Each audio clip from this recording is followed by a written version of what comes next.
Alldeles gratis. Stora applåd. Applåd till Ramtjänst. Och du är inte direktsändning, eller hur? Så vi kan göra hur mycket reklam som helst. Det finns ju inte så himla många ställen vi kan rama in våra bilder på. Och Gun är bara världsbäst. Ja, visst är hon. Kram.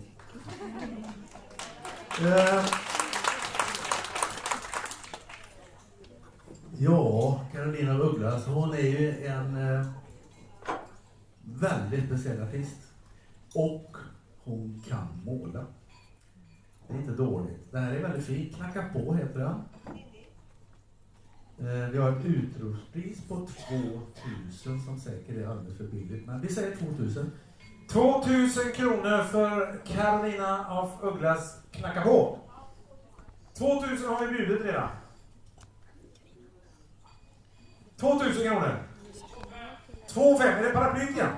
Nej, det var det inte. 2,5. 3. 3,5. 4. 4000 kronor bjudet för Ugglas knacka på. 4000. 4,5. Kommer Ulf in i bilden också. Det här är mjukt. 4,5. Ska den gå till Ulf för 4,5 500 kronor? Första. Andra. 5000. 5,1.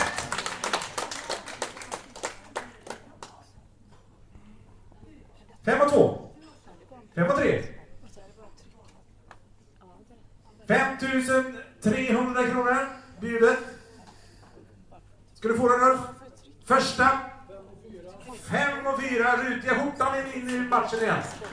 Och så här har vi 5,5.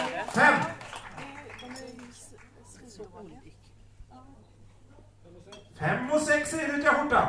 Och du är ju randig. Det här blir en kamp. 5,7. 5700 Ulf. 5,8 säger rutiga skjortan. 6000 spänn säger Ulf. Ja, bra där. 6000 kronor bjudet. Ska jag få den?